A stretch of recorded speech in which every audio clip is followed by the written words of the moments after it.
manejamos con diabetes mellitus. El día de hoy nos acompañará el doctor Raúl Rivera Moscoso para hablarnos acerca de las actualidades en este padecimiento.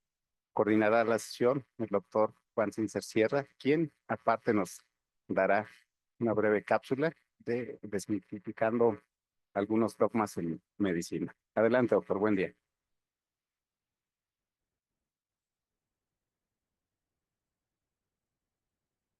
Muchas gracias, doctor Maldonado, y muchas gracias al doctor Rivera por su participación el día de hoy, compartiéndonos actualidades en diabetes que se ha vuelto tan compleja. Continuando con lo que ya iniciamos, una breve cápsula sobre lo que hemos llamado una desmitificación o un cuestionamiento de algunos dogmas o algunos mitos que existen en la medicina. Y de manera muy breve, el día de hoy vamos a comentar si los endulzantes artificiales ayudan a bajar de peso o no.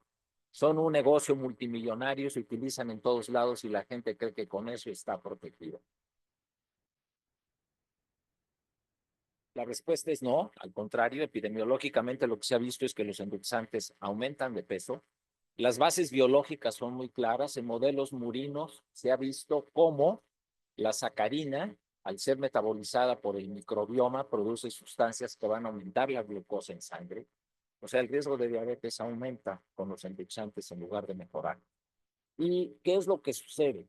El microbioma juega un papel muy importante en el metabolismo de la fibra y de muchas otras cosas. Y globalmente la comida funciona como hormona. O sea, el tema para bajar de peso no es nada más no comer nada de algo, mucho de algo, sino el equilibrio que se da. Vemos cómo, por ejemplo, el omega 3 va a disminuir inflamación, contribuye a bajar de peso. Ciertos ácidos grasos contribuyen a que haya hiperfagia y almacenamiento de lípidos. Y por otro lado, la leucina, por ejemplo, va a disminuir la ingesta y la baja de peso. Y la importancia de la fibra. La importancia de la fibra es que algunos de los metabolitos van a hacer que en los adipocitos haya más leptina, va a bajar de peso y la gente, y esto va a ayudar. Sin embargo, este es un negocio multimillonario. No hay realmente evidencia de que los endulzantes artificiales, ninguno de ellos, vayan a contribuir a que se baje de peso. Sin embargo, esto la industria lo ha convertido en una controversia en el sentido no de que dos tienen razón y discuten sus razones, sino que hay uno que simplemente está defendiendo intereses a ultranza. Y ninguno de ellos ayuda, pero vemos, por ejemplo, cómo la presentación del azúcar normal, del azúcar que es más sana, es como que la más simple y la que representa menos atractivo para la gente. Por otro lado, vemos algunos datos, y yo creo que ya son, ya es cierta evidencia. Vemos cómo hay mayor daño hepático, inclusive podría ser una de las causas del incremento en el cáncer hepático, como el incremento de los endulzantes, particularmente cuando este es todos los días, va a aumentar el riesgo. O sea, hay un efecto acumulativo. Sucede un poco como la carne. El problema no es comer carne, sino comerla con intensidad porque aumenta la carnitina y aumenta el riesgo. Otro efecto,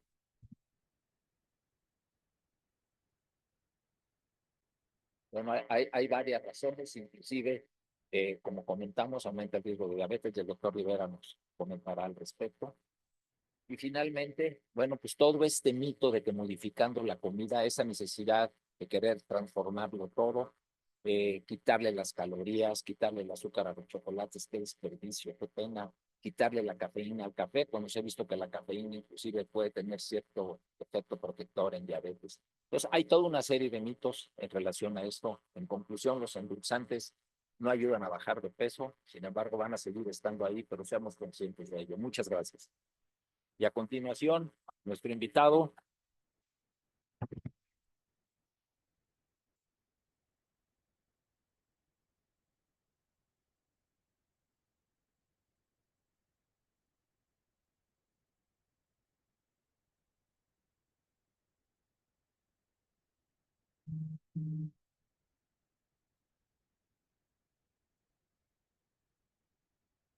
Buenos días, muchas gracias antes que nada por la gentil invitación para estar en este auditorio.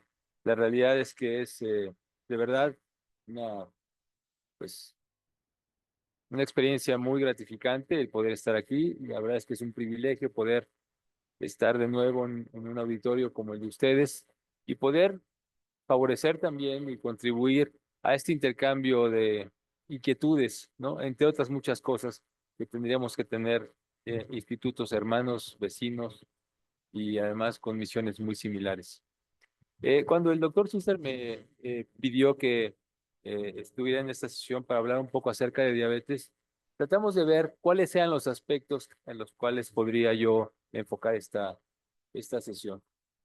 Creo que hablar de diabetes a un grupo de profesionistas como ustedes de alta calidad no sería lo correcto. Ustedes seguramente tienen mucha información al respecto. Entonces quise dirigir un poco mi presentación hacer con las nuevas alternativas de tratamiento y cuál es la perspectiva que vemos en el manejo de estos pacientes. No es para nadie un secreto lo relevante que es la diabetes, no solamente en México, sino en el mundo. La cantidad de pacientes que cada día se suman al ya numeroso grupo de diabéticos. Y pues México, como ustedes saben, por razones raciales, por razones genéticas, por razones sociales, por razones culturales, es uno de los países con más alta prevalencia de diabetes. Si bien ahí vemos la cifra de diabetes en México, eh, en Salud Continua, que es justamente una encuesta de salud y nutrición que se hace a través del Instituto Nacional de Salud Pública, vemos que año con año la frecuencia de diabetes es mayor. La incidencia va aumentando de tal manera que es un problema que tarde o temprano puede colapsar el sistema de salud. Hace relativamente poco estuve en una reunión en donde estaban los representantes de las tres principales instituciones de salud, la Secretaría de Salud, el IMSS y el ISSSTE, y en algo que no parecía un discurso demagógico, pues realmente están preocupados no solamente por diabetes como entidad, sino por todo lo que conlleva la enfermedad en cuanto a complicaciones. No hay manera que el Seguro Social pueda tener la posibilidad de atender a todos los pacientes renales crónicos, cuya principal causa es diabetes. No hay manera que se puedan colocar todos los stents que los pacientes cardiópatas por diabetes necesitan. De tal manera que lo que se está intentando, y creo que tardíamente y muy probablemente insuficientemente por muchas razones, es tratar de disminuir la incidencia de esta enfermedad. Acaba el doctor Sincer de platicar con ustedes en los minutos previos acerca de una estrategia que se ha publicitado mucho y que realmente no sirve para nada, como es el uso de endulzantes o de edulcorantes no calóricos, puesto que por muchas razones, parte de las que dice, nos comentó el doctor Sincer, no favorecen un mejor control glucémico, no favorecen pérdida de peso. Está claramente definido que favorecen resistencia a la insulina, de tal manera que esa estrategia no sirve. Además, engañar diciendo que como tienen menos calorías o como no tienen azúcares añadidos, esto me va a hacer no subir de peso, desde luego también es un concepto a todas luces equivocado. Y bueno, pues esta es una presión económica gigantesca.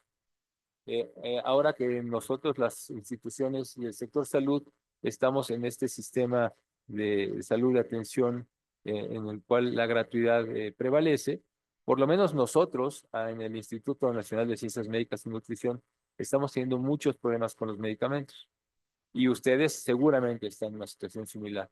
De tal manera que si no hacemos algo tratando de buscar la posibilidad de frenar el desarrollo de nuevas enfermedades, o por lo menos de la frecuencia con que se presentan, estaremos muy pronto en un problema muy serio a nivel no solamente de instituciones de salud, sino a nivel social.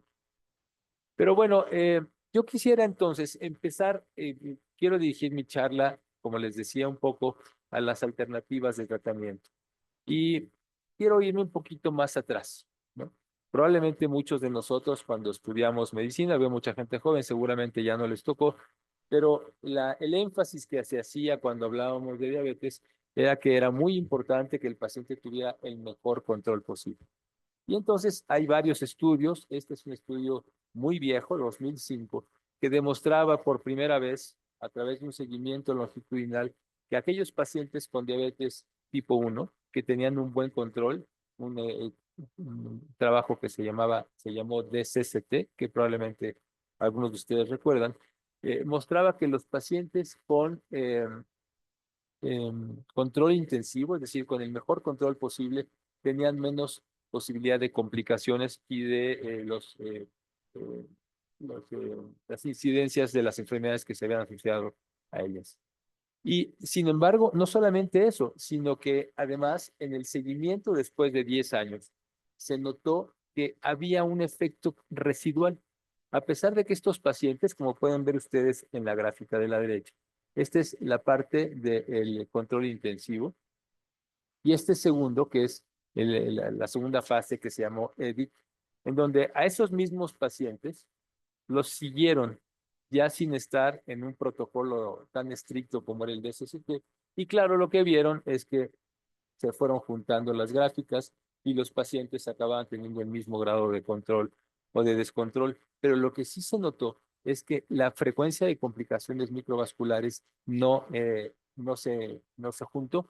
Aquellos pacientes que tuvieron inicialmente buen control mantenían menos complicaciones microvasculares. Es decir, había un fenómeno que se llamó de legado, en el cual pareciera que lo que hacíamos al principio servía para evitar complicaciones a futuro.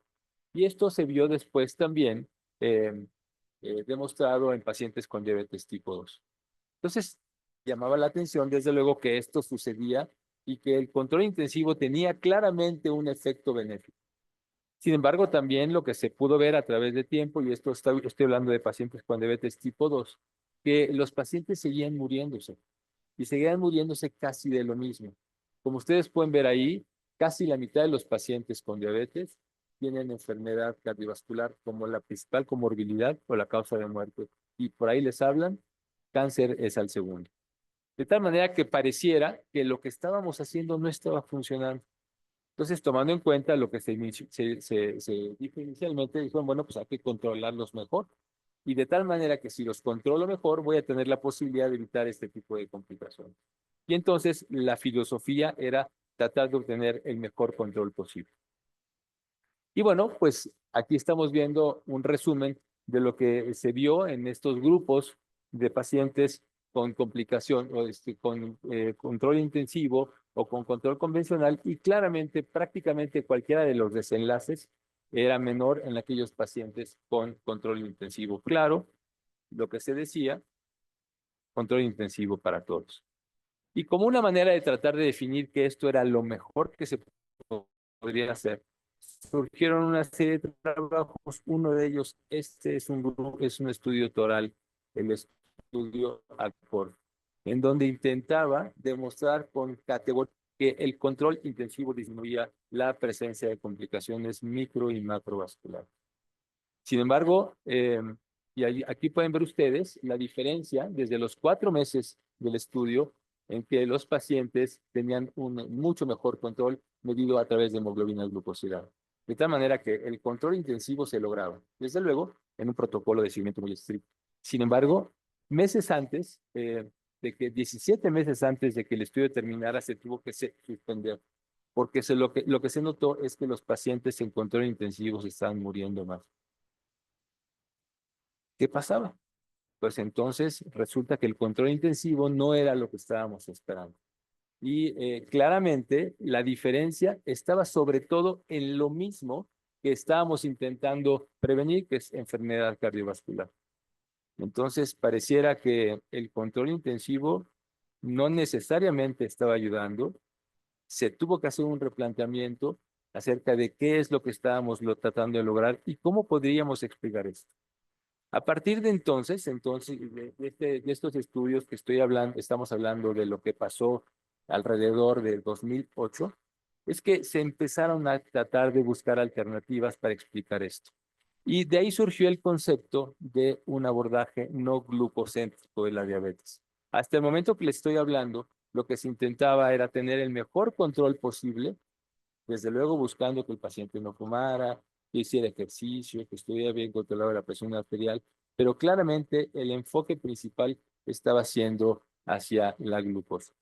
Y entonces, a partir de ese momento, se trató de buscar dos cosas: una alternativa mucho más inclusiva en el manejo, y en el segundo lugar, buscar que los tratamientos no tuvieran o no promovieran malos desenlaces cardiovasculares. Y a partir de ahí, entonces, prácticamente todos los estudios, los protocolos de tratamiento, tenían que demostrar primero que el tratamiento tenía seguridad cardiovascular para poder entonces seguir adelante. De tal manera que la otra parte que era muy relevante es que lo que deberíamos de intentar, y aunque esto parezca una obviedad, se tuvo que reflexionar después de los estudios que les acabo de compartir, que el paciente no todo tiene que ser controlado de la misma manera, tiene que haber un control glucémico individualizado, tomando en cuenta las características propias del paciente, que el tratamiento que voy yo a sugerir tiene que tener estudios de seguridad cardiovascular demostrada, que de preferencia esos tratamientos favorezcan o eviten la presencia de complicaciones, sobre todo cardíacas y renales, que tengan un impacto favorable en peso y sobre todo que mejoraran la calidad de vida. Antes, como en estos pacientes del DSST o los estudios previos de control intensivo, para lograr ello se sobreinsulinizaba a los pacientes o se les daban dosis altas de sulfonilureas. Y uno de los problemas, además de las hipoglucemias que acabamos de ver, que probablemente eran las causas de la enfermedad cardiovascular, era que los pacientes subían de peso. Y al subir de peso, otra serie de complicaciones se iba perpetuando. De tal manera que también lo que se intentaba era buscar que todos estos elementos se pudieran trabajar de una manera coordinada. Entonces, como una panorámica, y esta diapositiva la vamos a volver a ver más adelante, pero lo que quiero mostrar aquí es que el manejo de diabetes cambió de un aspecto glucocéntrico a un aspecto que, para los endocrinólogos, nos daba un poquito de, no sé, de buscar entonces el manejo, la mejora o la perspectiva cardiorrenal del tratamiento. Y entonces a partir de ahí surgieron muchos de estos conceptos, surgió la cardiodiabetología, la nefrodiabetología y también, por qué no decirlo, un nicho de oportunidad para varios laboratorios buscando llevar agua para sus molinos. De tal manera que entonces aquí lo que estamos viendo es una perspectiva o una visión en la cual lo que se intenta es definir no solamente el grado de control, sino aquellos aspectos que hagan que mi paciente pudiera tener más posibilidades de complicaciones cardiovasculares.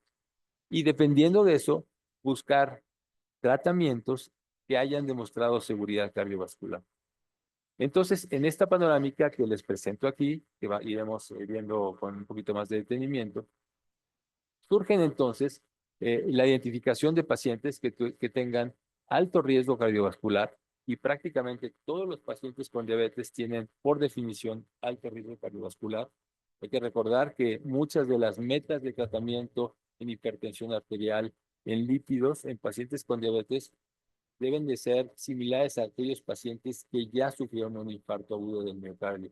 De tal manera que son pacientes siempre con alto riesgo cardiovascular, pero que dependiendo de eso y de las condiciones de ello, tendríamos que escoger los tratamientos a los que pudiéramos tener disponibilidad. Y entonces, primero, por ejemplo, aquellos pacientes con algún grado, aunque sea mínimo, de enfermedad renal medida por albuminuria, tendrían que empezar a recibir inhibidores de la ECA o ARA2 con el objetivo de disminuir la progresión de esto y dependiendo de otros elementos presentes, escoger los tratamientos. ¿Y cuáles son los tratamientos de los que me gustaría platicar un poco con ustedes? Básicamente tres. No me voy a meter con aquellas cosas que ustedes han estudiado, han conocido, han manejado a lo largo de muchos años, que son sulfonilureas, que siguen teniendo su lugar en el manejo de la diabetes, metformina y tiazolinidionas. Quisiera tomar el tiempo que me han dado para platicar un poco acerca de aquellas otras alternativas que están tan de moda, como los agonistas de GLP-1, los inhibidores de la de SGLT2 y ahora tirzepatide. El otro punto, pues, es evidente de las cosas que ya hemos platicado, que también la estrategia de tratamiento tiene que tomar en cuenta los elementos que mi paciente individual tiene. El tiempo de evolución, su edad, las comorbilidades, y de tal manera que la meta de tratamiento tendrá que ser individualizada tomando en cuenta todos estos sentidos. Y desde luego, la intensidad del tratamiento e inclusive las alternativas farmacológicas tendrían que estar adaptadas a lo mismo.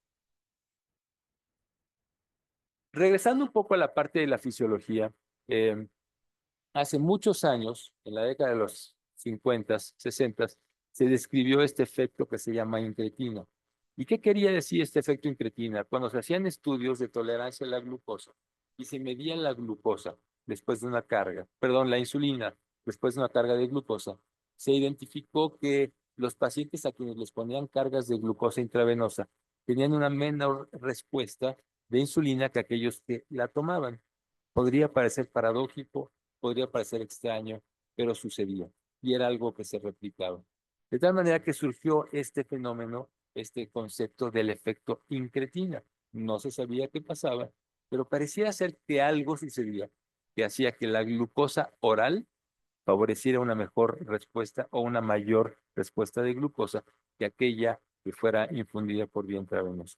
Y este fenómeno incretina es el que surge ahora como, como el elemento fisiológico a partir del cual se desarrollaron nuevos fármacos. Ustedes pueden ver ahí, sobre todo en la gráfica de la derecha, que en la gráfica de pastel, ahora sabemos que este efecto incretina está dado por células enteroendocrinas que producen básicamente dos tipos de hormonas, GIP y GLP-1. Y la mayor parte de la respuesta postprandial está dada por GIP. De tal manera que cuando nosotros consumimos una carga de glucosa, esta densidad de glucosa que llega a la porción proximal del intestino favorece o de alguna manera envía señales al páncreas para que la respuesta de insulina sea congruente con la composición del alimento en el intestino. Y de ello se encargan estas células que producen GLP-1 y GI. Estos agonistas o estas sustancias inicialmente que se pensaba tenían solamente un efecto sobre la producción interesante, una producción muy sincronizada de insulina. Ahora se sabe que tienen efectos a muchos niveles y hay receptores para GLP-1 en muchos sitios del cuerpo. Esto es muy relevante porque parte de las funciones que se han logrado identificar de estos medicamentos justamente tienen que ver con las diferentes funciones que llevan a cabo en los órganos que aquí menciono. De tal manera que estos agonistas de GLP-1, cuya función es prácticamente la misma que el GLP-1 natural, nada más que de mayor intensidad y de mayor duración, actúan a diferentes niveles.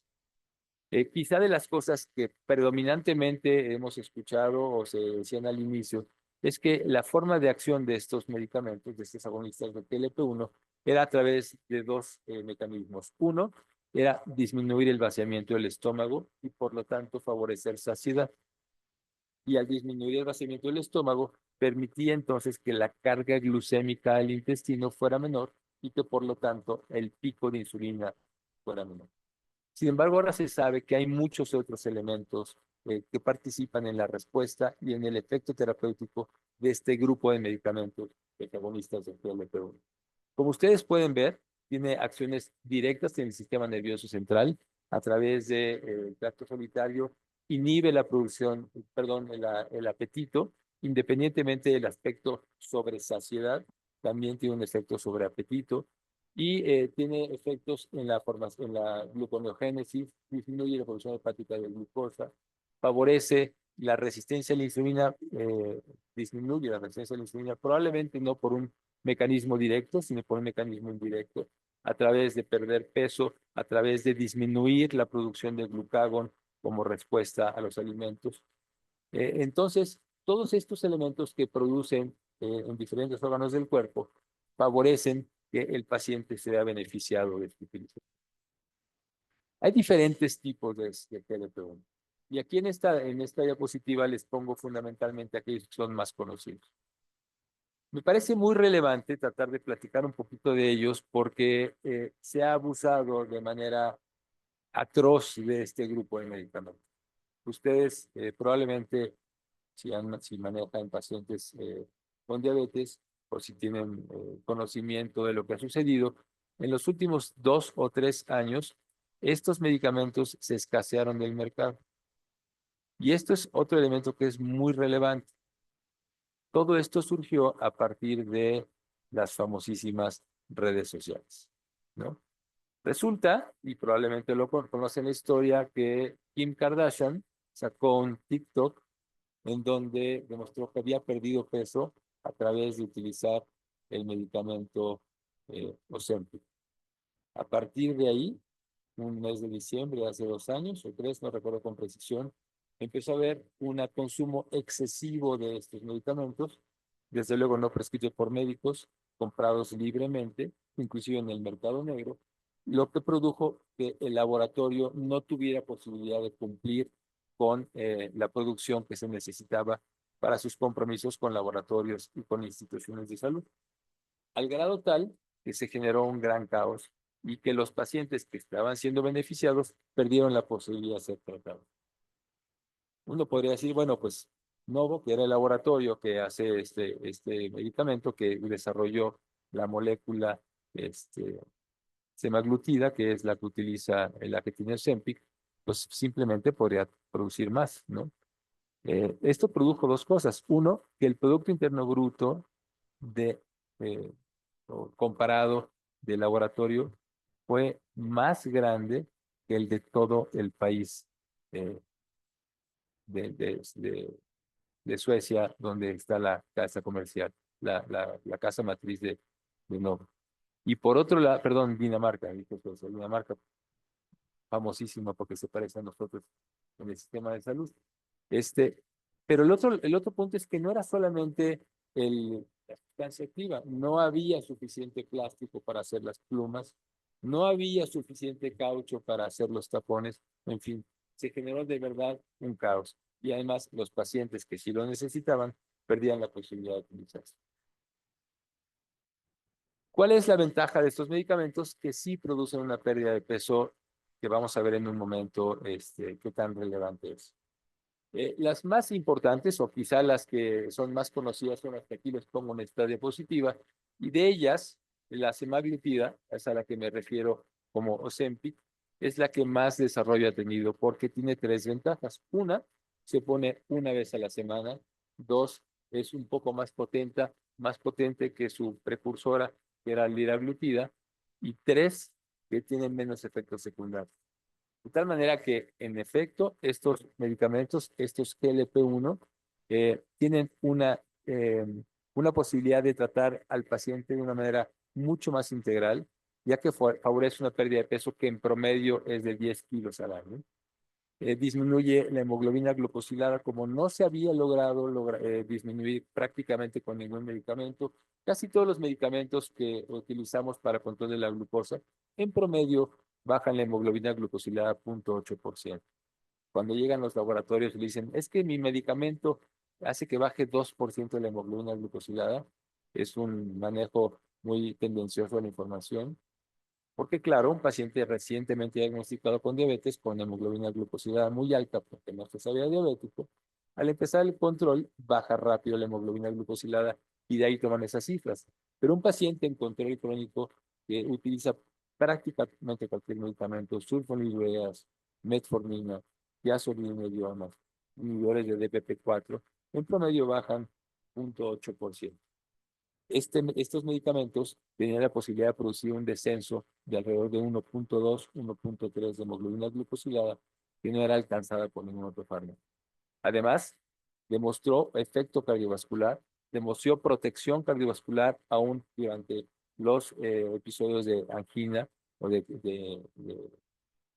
cardiopatía isquémica aguda, y además tenía efectos benéficos a otros niveles por los efectos en múltiples órganos que acabo de mencionar en las diapositivas anteriores.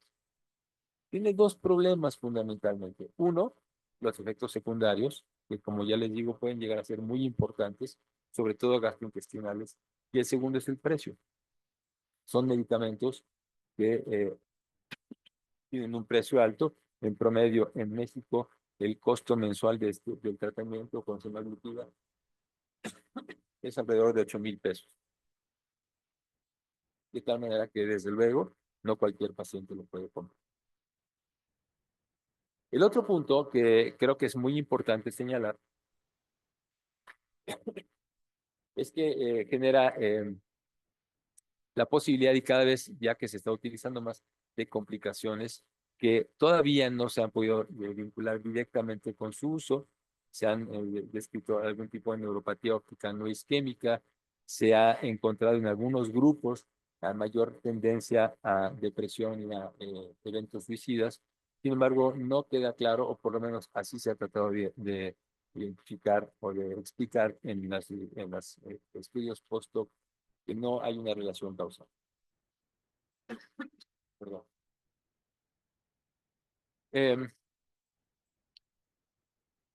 La gran ventaja de este grupo de medicamentos es que ha demostrado también utilidad en disminuir la principal complicación que lleva a muerte a los pacientes con diabetes, que son enfermedad cardiovascular. Como ustedes pueden ver, tanto los infartos agudos del miocardio como los eventos cardiovasculares y también la enfermedad vascular cerebral disminuye notablemente en los pacientes que utilizan inhibidores de GLP-1. De tal manera que otro elemento favorable para el uso de estos medicamentos es precisamente el detener la progresión de complicaciones que causan son la principal causa de muerte en pacientes con diabetes tipo 2. El segundo grupo de medicamentos son los inhibidores de ISGLT2. SGLT2 es un transportador de glucosa en el túbulo renal. Lo que hace el transportador SGLT2 es que favorece que haya una reabsorción de glucosa del filtrado glomerular, de tal manera que se logra tener un equilibrio o recuperar la glucosa que se filtra. Justamente lo que hacen estos medicamentos es inhibir esa capacidad de reabsorción y por lo tanto favorecer glucosuria. Otro elemento que recuerdo hace 10 años, probablemente cuando empezaron a salir estos medicamentos que no entendíamos, siempre nos preocupaba que los pacientes tuvieran glucosuria, independientemente de que fuera por el hecho de que tuvieran necesariamente una glucosa elevada, ya que tiene como ustedes recordarán, perdón,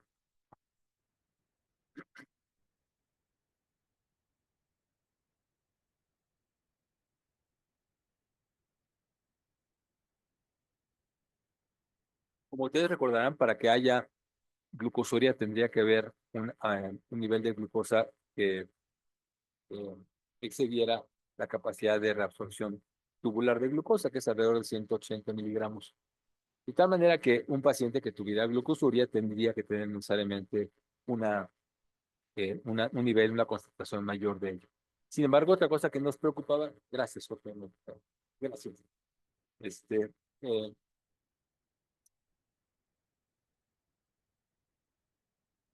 es la posibilidad de que la glucosuria favoreciera hiperfiltración y favoreciera la daño renal.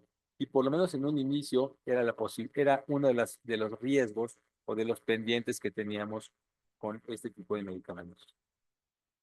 Sin embargo, a lo largo del uso de estos medicamentos, independientemente del efecto en inhibir la reabsorción tubular de glucosa, también se encontró que tenía la posibilidad de disminuir la presión intraglomerular. Y al disminuir la presión intraglomerular, disminuía hipertensión arterial y disminuía progresión de hiperfiltración, lo cual es uno de los primeros mecanismos de daño renal en pacientes con diabetes. Entonces resulta que estos medicamentos, los ISGLT2, o los inhibidores de SGLT, específicamente 2, eh, parecía que tuvieran una cierta protección renal. Y probablemente la parte más importante que ahora tiene que ver con el desarrollo de estos medicamentos son las indicaciones que vamos a ver en un momento. En estas dos gráficas, lo que les estoy señalando es justamente qué tanto era capaz de bajar la hemoglobina glucosilada. Y como ustedes pueden ver, estos son diferentes dapagliflozina, empagliflozina, etugliflozina y canagliflozina, y un poquito dependiendo de dosis, pero el promedio de disminución de hemoglobina glucosilada era alrededor de 0.7, 0.8. Otro elemento que se mostró, que se empezó a ver, es que el paciente tenía pérdida de peso. Y probablemente esto se debía a la pérdida de calorías a través de la glucosuria que el enfermo tenía. Pero de tal manera que a partir de estos estudios empezó a verse un mecanismo diferente o un beneficio adicional a solamente el control de la glucosa. Interesantemente, los estudios de seguimiento empezaron a ver que los pacientes que estaban sometidos a estos tratamientos tenían mejoras del deterioro renal, inclusive mejoras de la filtración o del deterioro de la filtración glomerular que tenían. De tal manera que los efectos independientes de la glucosa que este grupo de medicamentos tiene es muy relevante, a tal grado que prácticamente todos los estudios que evaluaron esta posibilidad demostraron que tenía un efecto benéfico en la progresión de la nefropatía. Pero si ustedes ven esta diapositiva, no solamente en aquellos pacientes con nefropatía por diabetes, resulta que tiene la posibilidad de poder de tener un beneficio en la protección renal en pacientes sin diabetes, con enfermedad renal hipertensiva, con enfermedad renal aterosclerosa o con inclusive enfermedad glomerular. De tal manera que un medicamento que inicialmente se pensó como tratamiento de diabetes, ahora se ha considerado un pilar en el tratamiento de prácticamente cualquier enfermedad renal.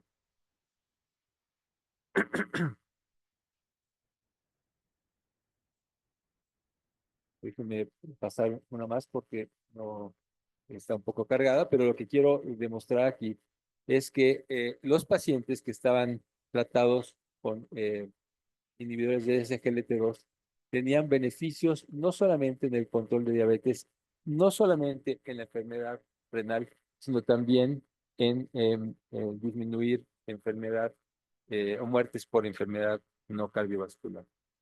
Tal fue el impacto de estos estudios que ahora los inhibidores de SGLT2 se utilizan como un adyuvante, como un tratamiento, un principio en el terapéutico en prácticamente cualquier paciente con enfermedad renal, sea diabético o no sea diabético.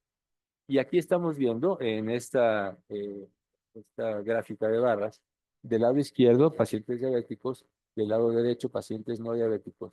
Y prácticamente en todos los grupos hubo una mejora de la función renal con el uso de estos inhibidores de SGLT2. Ahora, en la actualidad, las indicaciones de utilización de SGLT2 van mucho más allá de tener diabetes. Cuando nosotros, endocrinólogos, utilizamos inhibidores de SGLT2, vamos a ver un poco más adelante en aquellos pacientes que tengan alguna evidencia de falla renal, inclusive microalbuminuria, disminuye la progresión de la microalbuminuria, pero la parte más relevante es que ahora es un pilar es de primera elección en los pacientes con cualquier tipo de enfermedad renal y con cualquier grado de deterioro de la función renal. El otro punto que resulta muy relevante es que justamente por este efecto que tiene a través de disminuir la presión intraglomerular, mejorar la presión arterial también y disminuir volumen volumen circulante, tiene un efecto benéfico también en pacientes cardiopáticos. De tal manera que un medicamento que empezó siendo básicamente para control de la glucosa, ahora se ha convertido en un tratamiento de primera elección para pacientes con enfermedad renal de cualquier origen y de cualquier magnitud, y pacientes con insuficiencia cardíaca, con FEBI conservada o con FEBI afectada. Interesantemente, dos enfermedades que son las causas más frecuentes de morbilidad en los pacientes con diabetes. En esta gráfica les pongo solamente como resumen de lo que acabo de comentar, algunos de los mecanismos a través de los cuales esta familia de medicamentos tiene un efecto benéfico sistémico y por lo tanto disminuye la posibilidad de complicaciones y de progresión de complicaciones cardíacas, renales y desde luego mejora el control glucémico. Insisto, lo relevante es que lo hace de manera independiente, de tal manera que ustedes podrían pensar que este es un medicamento que debería de propugnarse como probablemente de primera elección en un paciente con diabetes, sobre todo si tiene hipertensión, sobre todo si tiene sobrepeso o si tiene alguna evidencia cardíaca. El segundo problema, como sucede con los medicamentos que mencionaba antes, los agonistas del TLP1, es que siguen siendo medicamentos costosos.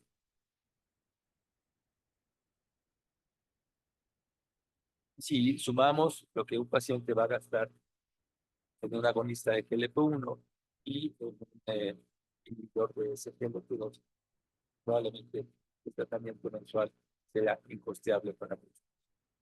Afortunadamente, lo que no sucede con los agonistas de GLP-1, ya hay algunos genéricos que seguramente van a favorecer que haya más pacientes que se beneficien también con ese GLP-1. Vamos a ver en un momento más, entonces, cuál es el nicho donde estos medicamentos caben más. Por último, quiero mencionar el medicamento SABUM, el medicamento más nuevo, el medicamento que ha dado mucho que hablar en los últimos tiempos. Tirzepatide. Tirzepatide es la primera medicamento de una familia de agonistas duales. Comentábamos al inicio que la respuesta de incretinas a nivel del intestino estaba dada por dos tipos de células. Aquellas que producen GLP-1 y aquellas que producen GLP. Pues esta tirzepatida es la primera molécula disponible en el mercado que es capaz de producir un efecto agonista en ambas células. Y la ventaja de ello es que tiene, por lo tanto, más potencia y donde más efecto estamos viendo es en peso. Como ustedes pueden ver en nuestra diapositiva, ambos péptidos, ambas incretinas, tienen no solamente un efecto directamente del intestino, perdón, en el páncreas, a través de favorecer una mayor producción y una producción sincronizada de glucosa, sino que tiene receptores en diferentes partes del cuerpo, de tal manera que parece ser que también tiene efectos benéficos cardioprotectores y protectores del sistema nervioso. Cuando empezamos a conocer esta molécula, lo que sorprendía sobre todo es la pérdida de peso. En esta diapositiva lo que estoy mostrándoles a ustedes es lo que se vio en diferentes estudios. Los estudios SURPASS son aquellos estudios que probaban esta molécula en diferentes circunstancias y en diferentes dosis. Pero fíjense ustedes la pérdida de peso que se obtiene con estos pacientes, con estos medicamentos. Comparados contra placebo, comparados contra el otro GLP-1 más potente que ya habíamos comentado, que es semaglutida, comparados con insulina Degludec, comparados con insulina láctica, comparados con placebo. Lo que es verdaderamente espectacular es la pérdida de peso que se obtiene. Ustedes pueden ver aquí, vamos a ver en otra diapositiva más adelante, cuánto es lo que pueden llegar a perder estos pacientes, que llega a ser hasta del 20%. Es una pérdida de peso dependiente de dosis. Son medicamentos muy potentes que además no parecen tener un efecto secundario mayores a los que tiene su precursor, que es semaglutida o los que le usualmente. Pero lo que ha tratado, lo que ha revolucionado en los pacientes con diabetes, sobre todo con sobrepeso, es con obesidad, es el efecto prolongado que tienen sobre la pérdida de peso. No ha habido otro medicamento disponible que haya demostrado esa posibilidad de una pérdida de peso tan grande y además, lo vamos a ver un poco más adelante, duradera. es prácticamente la pérdida de peso similar a la que se puede obtener con cirugía bariátrica. De tal manera que en algunos países, Estados Unidos entre ellos, la frecuencia de cirugías bariátricas ha venido disminuyendo, ya que hay medicamentos, alternativas farmacológicas que logran una pérdida de peso espectacular. Parte del problema que vemos con cualquiera de estos, tanto los inhibidores duales como con los agonistas de GLP-1, es que hay pacientes que no responden y no se sabe por qué. Aún con las dosis mayores disponibles, hay pacientes con semaglutida que no logran perder nada de peso a pesar de tener un efecto sobre el control glucémico. Y la razón por la cual eso sucede no, no se tiene clara. De tal manera que desafortunadamente tampoco es la solución para todo el mundo.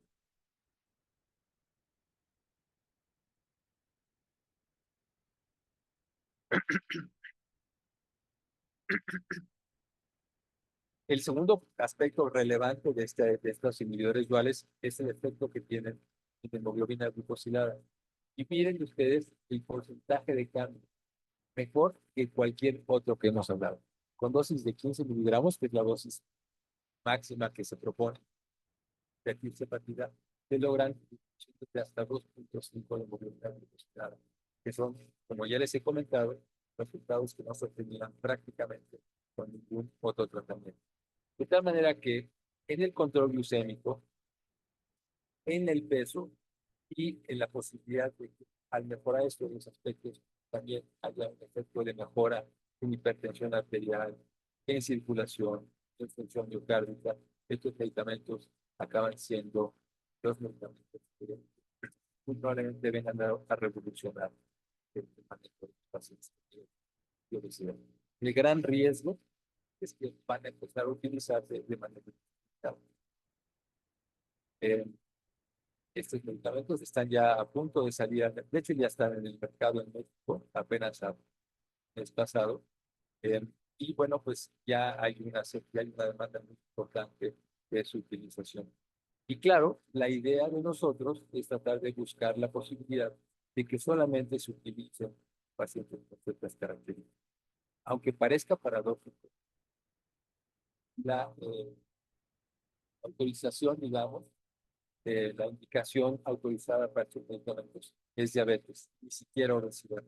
Pero como sucede y como pasa con los otros medicamentos, a pesar de que no sea la indicación autorizada, todo el mundo lo empezará a utilizar para pérdida de peso. Este resultado, esta gráfica que les presento, es de un estudio muy recientemente publicado de 3.3 años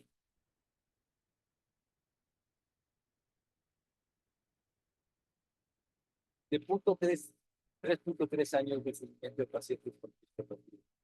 Y miren ustedes el resultado que tiene el peso y el 19.7% de peso. Y la parte muy relevante es que es un estudio a 176 meses. Es decir, el efecto parece mantenerse por tiempos prolongados. El otro concepto que manejamos los endocrinólogos es que la obesidad no es sino otra enfermedad crónica. Evidentemente, como hipertensión, como diabetes misma, como otras como hipercolesterolemia, la obesidad es una enfermedad que requiere un tratamiento particular, que desafortunadamente, a diferencia de las otras que les he comentado, no teníamos o no tenemos una alternativa que sea suficientemente útil, que sea suficientemente generalizable para todos los pacientes. Estas dos moléculas, LP1 y ahora los actuales, parecen resolver, por lo menos hasta este momento, esta carencia donde tenga esta infección. A 175 meses, una diferencia muy notable de pérdida de peso, pero además sostenible. Claro, lo mismo que pasa con los agonistas de GLP-1, al suspenderlos, claramente lo que empezamos a ver es que los pacientes van subiendo de peso. Al ser un tratamiento bastante novedoso, no hay estudios a mucho tiempo, a seguimiento a mucho tiempo que lo demuestre, pero sí con semaglutida, con los agonistas de GLP-1, se puede ver claramente que conforme pasan los meses después de suspenderlo, el paciente tiene reganancia de peso y tiene desde luego descontrol glucémico. Para terminar, después de esta perspectiva que intenté compartir con ustedes de las alternativas actuales de tratamiento para pacientes con diabetes, quiero entonces cerrar platicando un poco acerca de las recomendaciones más importantes en el mundo con respecto al manejo de diabetes. Y son las de la Asociación Americana de Diabetes. Y fíjense cómo aquí, voy a adelantar una, solamente para poderlo hablar de esta manera. El encabezado de esta tabla, de esta gráfica, es un algoritmo glucocéntrico. Es decir, en aquellos pacientes en donde lo que más te interesa es el mejor control de la glucosa. Y desde luego, los pilares siguen siendo las intervenciones en el estilo de vida y metformina, que sigue siendo un medicamento que tiene grandes beneficios aún en la actualidad. Pero el segundo punto, a partir del cual se tiene que individualizar el tratamiento, depende de la presencia o no de comorbilidades. Si el paciente tiene sobrepeso, el riesgo que tiene de hipoglucemia, el acceso o la accesibilidad a los medicamentos, etcétera. De tal manera que en esta gráfica lo que estamos viendo es el control o la propuesta de tratamiento para pacientes dirigida básicamente a la glucosa. Y fíjense cómo prácticamente estos medicamentos, los ISGLT2 y los agonistas de GLP-1 y ahora los duales, están ocupando los primeros lugares. ¿Por qué? Porque ofrecen mejor control glucémico, porque tienen la posibilidad de atacar otras comorbilidades independientemente de la glucosa y porque tienen una posibilidad de un efecto prolongado mayor que aquellos otros medicamentos, como los inhibidores del DPP-4 o las tiazolinedionas, que tienen uno de ellos un efecto neutro en el peso, otro, el segundo, un efecto desfavorable en el peso y mayor riesgo de complicaciones. Solamente quiero señalar que las sulfonilureas siguen siendo medicamentos que, si bien han pasado a ser tercera línea probablemente, siguen siendo útiles, siguen siendo utilizados porque hay muchos pacientes que no tienen posibilidades de acceso a los otros medicamentos. Y en esta que ya había pasado anteriormente, depende el tratamiento de elección, tomando en cuenta las comorbilidades que el paciente tiene. Así, si tiene enfermedad cardiovascular o alto riesgo de enfermedad cardiovascular, si tiene falla cardíaca, si tiene antecedentes de enfermedad vascular cerebral, si tiene algún grado de daño renal, entonces las alternativas de tratamiento van siendo diferentes. Sin embargo, como ustedes pueden ver, prácticamente ISGLT2 y agonistas de GLP-1 se están posicionando en ambas alternativas como la primera línea de tratamiento. El costo sigue siendo un problema, el acceso sigue siendo un problema, pero la ventaja que tienen sobre la posibilidad de disminuir complicaciones hace que sea el tratamiento que muy probablemente sea de elección y que ya se está proponiendo como medicamentos de luz. No podía venir al instituto. Bueno, esto solamente es una diapositiva en la que intento darles una panorámica de lo que les acabo de platicar. Cuando decidimos un tratamiento para diabetes, tomamos en cuenta una serie de factores. Aquí son las principales líneas, los principales grupos terapéuticos y de una manera de resumir lo que les acabo de decir, lo que tiene que ver con enfermedad cardiovascular o protección cardiovascular, protección renal y peso. Y como ustedes pueden ver, la idea es tratar de buscar aquel tratamiento que me pueda ofrecer un beneficio sobre las condiciones del paciente. Mencionar solamente que, a diferencia del resto, hay dos grupos de medicamentos de los que no hablé en este momento, que son tiazolinedionas y algunas de los del DPP-4 que se han asociado a insuficiencia cardíaca, pero de ahí en fuera, la mayor parte de los tratamientos actuales tienen un efecto benéfico en eventos cardiovasculares mayores y en insuficiencia cardíaca. El otro punto que acaba siendo muy importante es que los inhibidores de SGLT2 y los agonistas de GLP-1, pero sobre todo los primeros, tienen una posibilidad de revertir una de las complicaciones tempranas que vemos en los pacientes con diabetes, que es albúmina, y que es el principal factor a partir del cual se desarrolla daño renal progresivo. Y por último, algo que estamos viendo cada vez con más frecuencia todos los médicos, es la enfermedad hepática grasa, la alteraciones metabólicas, el MASH, y en donde también estos dos medicamentos tienen un efecto positivo que no se comparte con el resto de los otros grupos. No puedo venir al Instituto de Cancerología sin mencionar este aspecto, que tiene que ver con el riesgo de neoplasias con estas enfermedades. Y desde luego, ustedes son los expertos. Solamente señalaré en las siguientes dos diapositivas lo que tiene que ver con esto.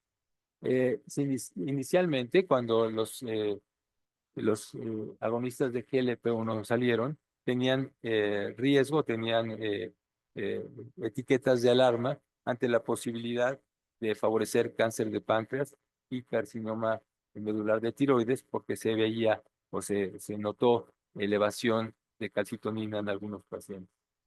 Varios estudios prospectivos no han demostrado que hay un aumento significativo en el riesgo. Sin embargo, y desde luego ustedes probablemente tendrán una opinión mucho más autorizada que la mía, pero por lo menos en este grupo de medicamentos se sigue considerando que ante la posibilidad de que exista un riesgo, estos medicamentos no se deben utilizar en pacientes con antecedentes de carcinoma medular de tiroides o si son parte de una familia con neoplasia endocrina múltiple. Con respecto a agonistas de GLP-1, en esta eh, tabla de Forest, lo que le estoy señalando, estoy tratando de demostrar, es que en efecto no se ha demostrado que tenga mayor riesgo de neoplasias este grupo de pacientes. Dos grupos adicionales que podrían, o que inicialmente se pensaron que podrían tener un efecto sobre la aparición de neoplasias, son los niveles de DPP4 y las tiazolinedionas. Con respecto al primer grupo, inicialmente se pensaba que podría haber la posibilidad de mayor riesgo de cáncer de páncreas, sobre todo con saxagliptina y sitagliptina, pero parece que bueno, de hecho los estudios prospectivos a largo plazo no han encontrado una relación. A diferencia de las tiazolinedionas, en donde pareciera que hay un riesgo mayor de carcinoma vesical. Si bien esto igualmente no se ha podido demostrar con contundencia, las agencias internacionales FDA y EMA consideran que en un paciente con antecedente de neoplasia vesical o factores de riesgo de neoplasia vesical, sería mejor no utilizar estos medicamentos.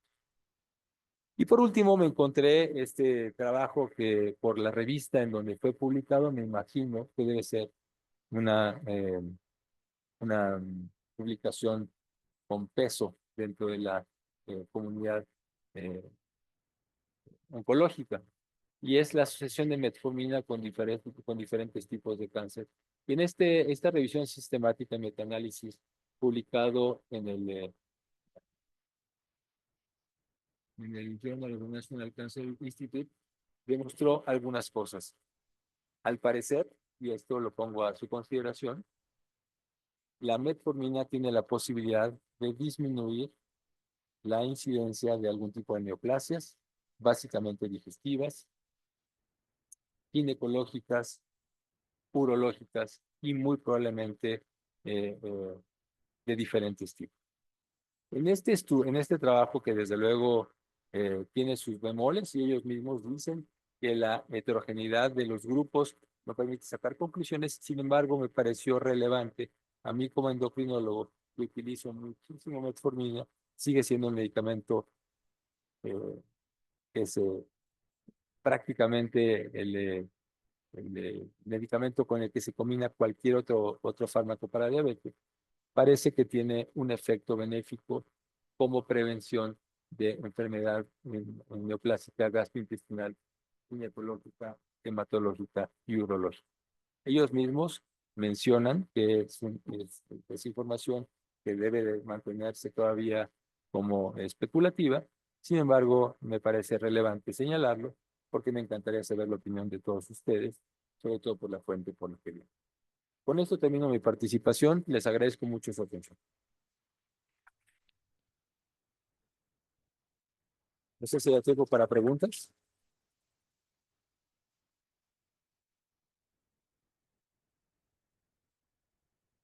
Doctor Rivera, muchas gracias. Aunque sé que estamos sobre el tiempo, creo que vale la pena que nos extendamos un poco para aclarar algún punto, para hacer alguna pregunta. No podemos desaprovechar esto. Bueno, ya salir adelante.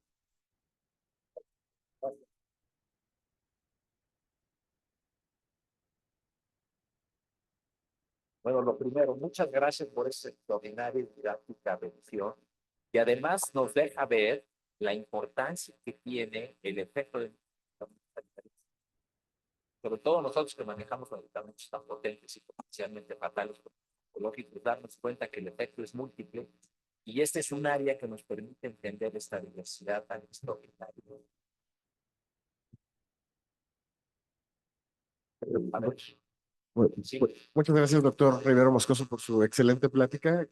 Quisiera aprovechar su presencia aquí para hacerle dos preguntas. Una es, eh, bueno, según recuerdo, hay un cierto porcentaje de pacientes que siguen perdiendo peso a pesar de haber suspendido el tratamiento con algún semaglutida. No sé si nos podría detallar un poquito más qué pasa con los pacientes que mantienen peso o que, bueno, tienen un rebote. Y la segunda es la diferencia entre las formulaciones en eficacia oral con la vía subcutánea, doctor. Bueno, tan amable, muchas gracias. Muchas gracias. Pues mira, el trabajo quizá más en el seguimiento de los pacientes que suspendieron hagamos el muestra que si bien al inicio probablemente haya una estabilización del peso, a lo largo de los meses va a subir.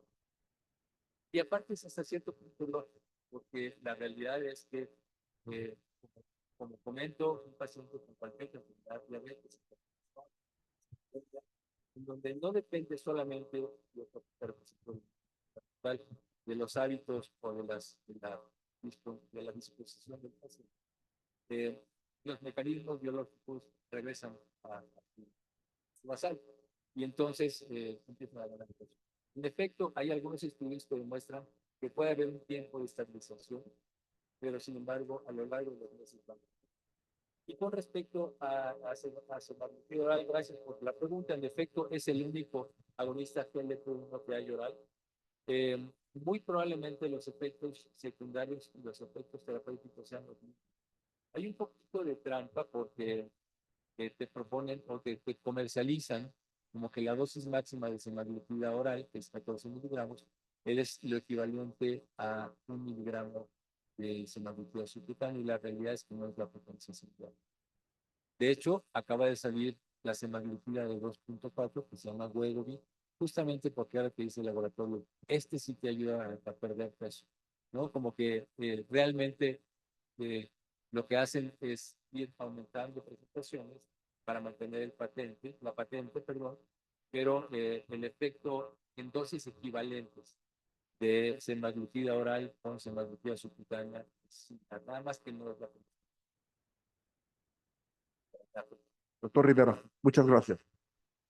Cuando hacemos un estudio fase 3, estudio controlado por sorteo, el diseño del placebo es fundamental. En las guías de la ADA que usted mostró, el estilo de vida es fundamental. La dieta y el ejercicio son fundamentales para el manejo de diabetes.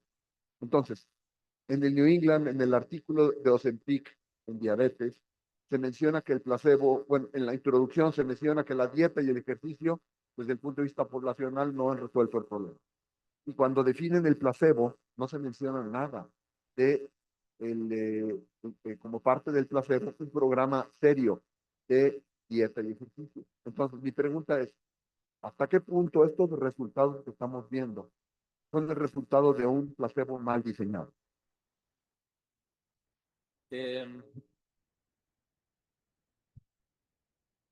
A mi parecer, el efecto de dieta y ejercicio en diabetes es fundamental. De hecho, los estudios previos de prevención de diabetes han demostrado que cambios en el estilo de vida son superiores en evitar la progresión de diabetes que inclusive eh, creo que muy probablemente sí el efecto que no se señaló, que no se hizo, se dio suficiente énfasis en el estilo de vida, sí puede estar contribuyendo a que los resultados sean tan notables. Sin embargo, creo que el efecto farmacológico de estos medicamentos, por todos los mecanismos que acabo de señalar, sí muestra que que incide directamente en mecanismos que permiten la calidad de la potasio.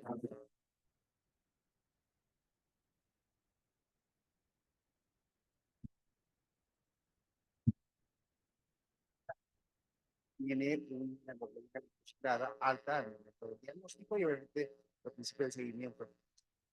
E interesantemente, la gráfica hablaba de que pacientes con comorbilidades mayores, en este caso cáncer, pues una estrategia era no tratar de llevarlos más abajo del 8%, porque eso también es un problema, meterlos en el rango de potencial hipoglucemia. ¿Cuál sería su comentario al respecto? Digo, sobre todo porque aquí no tenemos metodologías, y es la segunda pregunta añadida, del control de estos que ahora se han propuesto como más efectivos para evitar estos picos y valles que suelen ocurrir en los pacientes que suelen intentarse control intensivo de la glucosa. ¿Te refieres a sensores? Que son bueno, que son ¿Sensores? a la piel. Bueno, desde luego, el grado de control de un paciente al que tengas que llegar depende de las características. Desde luego, si tienes tú la posibilidad de tener un paciente cuyas condiciones con otros diagnósticos añadidos, que en este caso puede ser cáncer, tiene una posibilidad de sobrevida buena y tiene una reserva funcional suficiente, tienes que tratar de llevarlo al mejor control posible. Sin embargo, también hay que tomar en cuenta, y ustedes probablemente me darán la razón, que sobre todo en las fases iniciales o en las fases de tratamiento intensivo, es muy difícil tratar de lograr tener un control suficiente por las dificultades de la alimentación, en el estilo de vida, en el sedentarismo de un paciente con quimioterapia crónica. Yo creo que además esto es algo muy dinámico. Si un paciente tiene una neoplasia con tratamientos agresivos y con probablemente una expectativa de vida que no necesariamente sea larga, el control de la glucosa de grado estricto no le va a ofrecer ningún beneficio. ¿Cuál es el beneficio del control estricto? Disminuir la posibilidad de complicaciones y alargar la sobrevida. Si los diagnósticos añadidos no te llevan allá, probablemente no sea una mejor estrategia. Y justamente en el estudio de tratamiento intensivo demostró eso. Probablemente los pacientes que se murieron más eran pacientes que se morían por hipoglucemias y por una enfermedad cardiovascular oculta o no diagnosticada que hacía que tuvieran arritmias e infartos secundarios. Y la segunda pregunta, los sensores son un elemento muy útil para tratar de lograr el mejor control posible, pero sobre todo en aquellos pacientes que tienen un control, es decir, una estrategia de tratamiento que puede ser modificada. Un paciente que está con sulfonilureas o que está con un medicamento oral, difícilmente un sensor te va a ayudar porque no vas a estar haciendo modificaciones de tratamiento de estos sensores son mucho más útiles en pacientes en donde, de acuerdo al resultado, vas a actuar, ¿no? Por ejemplo, pacientes con insulina. Pero un paciente que no va a estarle modificando cada 2 o 3 días la dosis de medicamento oral, porque no.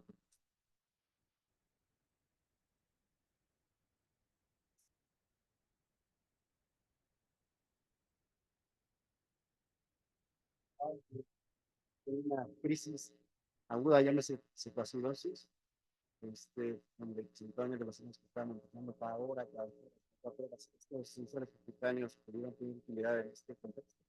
Fíjate que yo creo que no, por 2 razones. Y la pregunta es muy, muy buena. En primer lugar, los sensores, y de hecho así está escrito desde el fabricante, no son buenos para los extremos, en pacientes con hipoglucemias o con glucemias arriba de 400, porque pierden la posibilidad. Además, como es glucosa intersticial en la que miden, el tiempo, o sea, no es exactamente la misma que la glucosa capilar. Puedes tardar 20 minutos o 30 minutos en revelar lo que pasa a nivel de corriente sanguínea. De tal manera que pues, puede estar atrasado en la toma de decisiones. Yo creo que en los casos de un descontrol agudo es mucho mejor la glucometría corporal. Hola, dice, sí, no, toda en cuanto a los efectos del teléfono, eh, bueno, por lo que yo leí de esta misma estudios, para ver si aumentan el riesgo de cáncer de tiroides, solo quería saber si hay como una recomendación específica en pacientes que ya tienen diagnóstico. Gracias. Sobre todo, como mencionaba, se ha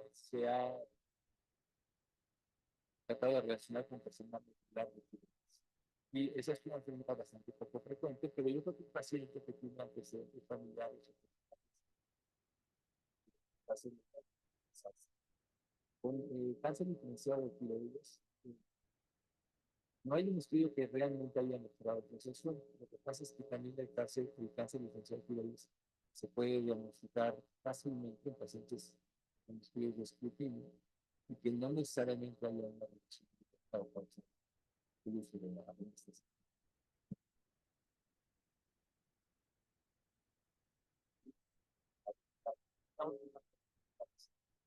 Toda la potencia.